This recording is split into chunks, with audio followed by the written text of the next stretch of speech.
అదే RTV app వార్తల్ని క్షణాల్లో చదివే అవకాశం ఉంటుంది. ఒక న్యూస్ పేపర్, ఒక టెలివిజన్ ఛానల్ మీ చేతుల్లో ఎప్పుడూ ఉంటాయి. మాజీ ముఖ్యమంత్రి కేసీఆర్ గారు,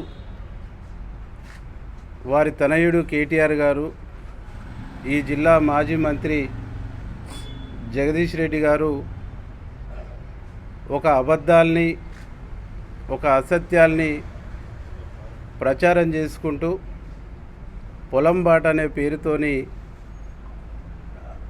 ఒక దొంగ ముచ్చట్లు చెప్పి, దొంగ మాటలు చెప్పి పార్లమెంటులో ఎన్నికల్లో లబ్ధి పొందేటువంటి ఒక ప్రయత్నాన్ని ప్రారంభించింది.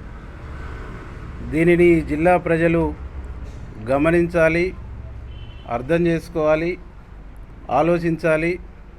వీళ్ళ దొంగ మాటల్ని, వీళ్ళ దొంగ ఆరోపణల్ని ఎండగట్టాలని చెప్పేసి మేము నల్గొండ జిల్లా ప్రజలకు విజ్ఞప్తి చేస్తా ఉన్నాం.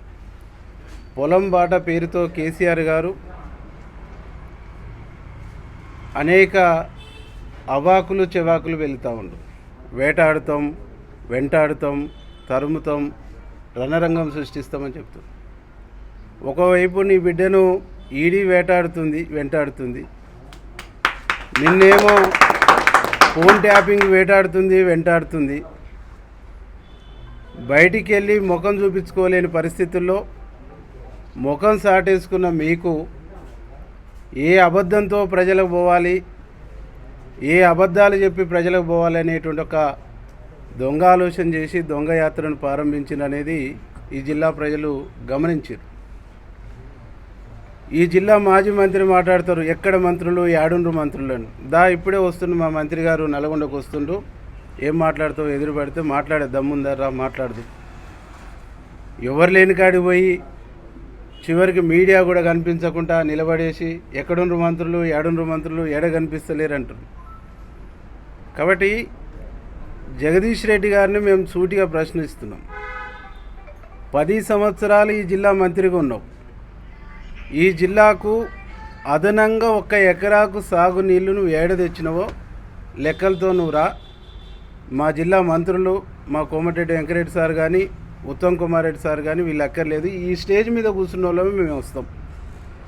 సొరంగ మార్గం పూర్తి చేసినవా, బ్రాహ్మణ వెల్లంలో పూర్తి చేసినవా, శివన్నగూడెం ప్రాజెక్టు పూర్తి చేసినవా, డిండి సంగతి ఏంటి, నెట్టెంపాడు సంగతి ఏంటి, లేదు పిల్లాయిపల్లి ధర్మారెడ్డి సంగతి ఏంటి. ఏ ఒక్క ప్రాజెక్టునైనా ఈ 10 సంవత్సరాల కాలంలో జగదీష్ రెడ్డి నువ్వు పూర్తి చేసినవా? మరి ఈ విషయం తెలిసే కేసీఆర్, కేటీఆర్ ఈ జిల్లా పర్యటనలు చేస్తుర్రా. నల్గొండ జిల్లాను నాశనం చేసింది, నల్గొండ జిల్లాను దగా చేసింది, నల్గొండ జిల్లాను మోసం చేసింది, నల్గొండ జిల్లా ప్రజలకు క్షమాపణ చెప్పవలసినటువంటి వాళ్ళు మొదట కేసీఆర్, తర్వాత కేటీఆర్, తర్వాత ఈ జిల్లా మంత్రిగా 10 సంవత్సరాలు చేసినటువంటి జగదీష్ రెడ్డి గారు. మీరు క్షమాపణ చెప్పి ఈ జిల్లాకు వస్తే ప్రజలు ఆలోచిద్దురు, అయ్యో రియలైజ్ అయిందేమో అనేటువంటి ఒక ఆలోచన నుండి. క్షమాపణ చెప్పపోగా వచ్చి అన్ని అబద్ధాలు, అన్ని అసత్యాలే మాట్లాడతాం. ఏం చెప్తాడు కేసీఆర్? ఏదైనా కరువు పరిస్థితులు వస్తే, ఏదైనా నీటి ఇబ్బందులు వచ్చేస్తే ప్రజలకు ధైర్యం చెప్పాలి, ప్రభుత్వానికి నిర్మాణాత్మకమైన సూచన చేయాలి. నీ మెదడును రంగరించి, కరిగించి, నీ తెలివితేటలు ఈ నీళ్ళ కోసము, తెలంగాణ సమాజం కోసం నేను ప్రయోగించిన అంటున్నావు కదా, నీ కరిగించిన, నీ రంగరించిన మెదడులో పుట్టినటువంటి ఆలోచన ఏదన్నా ఉంటే నిర్మాణాత్మకమైనటువంటి సూచనలు ప్రభుత్వానికి చేయాలి. ఈ జిల్లా మంత్రులకు అయ్యా ఇది చేస్తే కొద్దిగా ఉపయోగం ఉంటుంది చూడని చెప్పేసి రిక్వెస్ట్ చేయాలి. కానీ నువ్వేం మాట్లాడుతున్నావు? రైతులారా ఆత్మహత్యలు చేసుకోకని చెప్పేసి చెప్తున్నావు. అంటే తెలంగాణ ఉద్యమంలో ఎలాంటి సెంటిమెంట్ను రెచ్చగొట్టినవో, ఎలాంటి సెంటిమెంట్లు రెచ్చగొట్టేసి విద్యార్థులు అమరులు కావడానికి కారణమైనవో, ఈరోజు మరొక సెంటిమెంట్ని తెర మీదకి తీసుకొచ్చి రైతులను ఆత్మహత్యలు చేసుకోండి అని చెప్పేసి ప్రోత్సహించే విధంగా నీ మాటలు ఉన్నాయి తప్ప రైతులకు భరోసా ఇచ్చేటువంటి పద్ధతుల్లో లేవు. కాబట్టి కేసీఆర్ గారు, నీ స్థాయికి తగదు, నీ స్థాయికి, నువ్వు మాట్లాడుతున్న మాటలకు, నువ్వు చేస్తున్నటువంటి ఆరోపణలకు నీ స్థాయిని తగ్గించుకుంటున్నావు. కాబట్టి నువ్వు నీ పద్ధతిని మార్చుకో. నీ పద్ధతిని మార్చుకొని మాట్లాడితే కనీస గౌరవం అన్న, మాజీ ముఖ్యమంత్రి కన్నా గౌరవం అన్న ఉంటుందని చెప్పేసి ఈ సందర్భంగా మీకు తెలియజేస్తాను. ఈ జిల్లాకు నువ్వు నీ పీరియడ్లో 10 సంవత్సరాలు పనిచేసినటువంటి మంత్రి ఏం చేసిండ్రు శ్వేతాపత్రం రిలీజ్ చేయగలుగుతారా? మా కోమటిరెడ్డి వెంకటరెడ్డి సార్ మంత్రిగా ఉన్నప్పుడు బ్రాహ్మణ వెల్లంలకు ఫౌండేషన్ వేసిండు. సొరంగ మార్గానికి కాంగ్రెస్ గవర్నమెంట్నే ఫౌండేషన్ వేసినాం, కొంత పని నడిచింది. పిల్లాయిపల్లి 10 కిలోమీటర్లు నడిచింది. పిల్లాయిపల్లి ధర్మారెడ్డికి కూడా ఆ కాలంలోనే నీళ్ళు ఇచ్చిర్రు కొద్దిగా గొప్ప.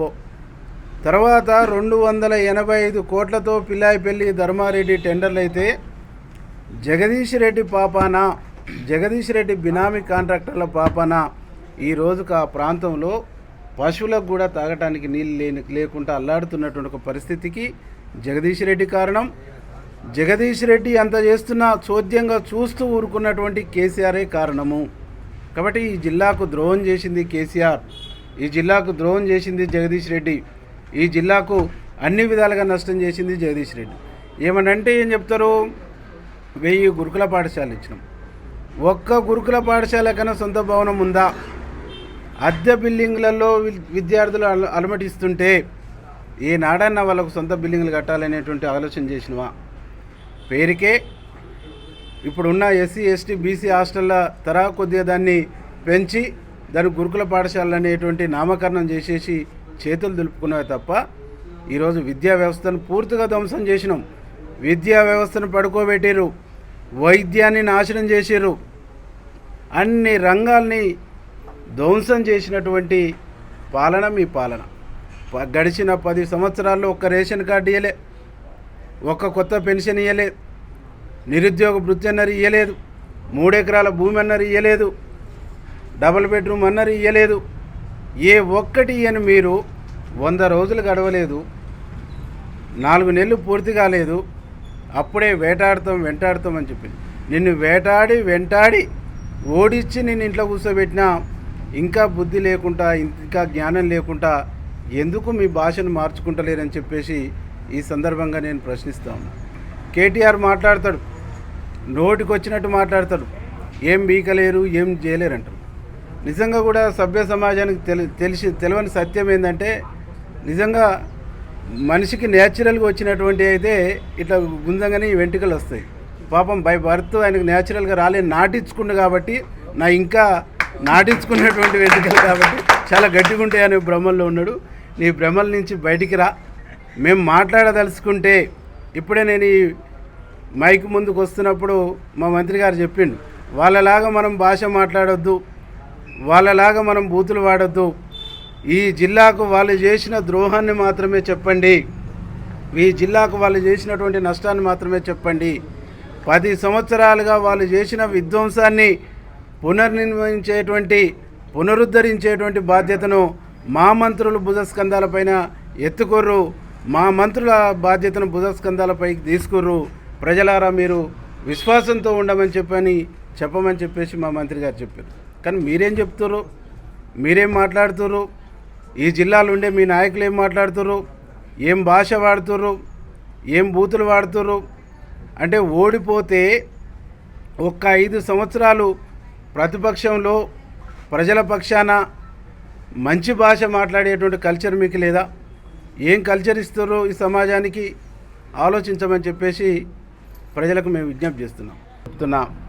గడిచిన 10 సంవత్సరాలలో ముఖ్యమంత్రి నుంచి మొదలుకుంటే వివిధ స్థాయి బీఆర్ఎస్ లీడర్లు, వారి బినామీలు, వారి దగ్గరలో ఉండేటువంటి క్లోజెస్ట్ ఉండే అధికారులు 1,50,000 ఎకరాల భూముల్ని తెలంగాణ ప్రజల నుంచి, పేదవాళ్ళ నుంచి, దళితుల నుంచి పోగు చేసుకొని పెట్టుకుర్రు.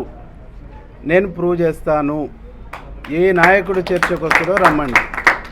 అట్లాగే ఈ జిల్లాలో ఉండేటువంటి ఎమ్మెల్యేలుగా మంత్రులుగా పనిచేసినటువంటి వాళ్ళు, లేదు ఈ జిల్లా 10 సంవత్సరాలుగా మంత్రిగా పనిచేసినటువంటి వ్యక్తి, ఉద్యమంలో నీ పొజిషన్, ఉద్యమంకు ముందు నీ పొజిషన్, మంత్రి అయినాక నీ పొజిషన్, రెండోసారి మంత్రి అయినాక నీ పొజిషన్, నేను చర్చకు రెడీ. వాళ్ళు ఎప్పుడు వస్తారో రమ్మనండి. 90% రుణం రైతు బంధు వేసినామని చెప్పేసి లెక్కలతో సహా చెప్పినాం.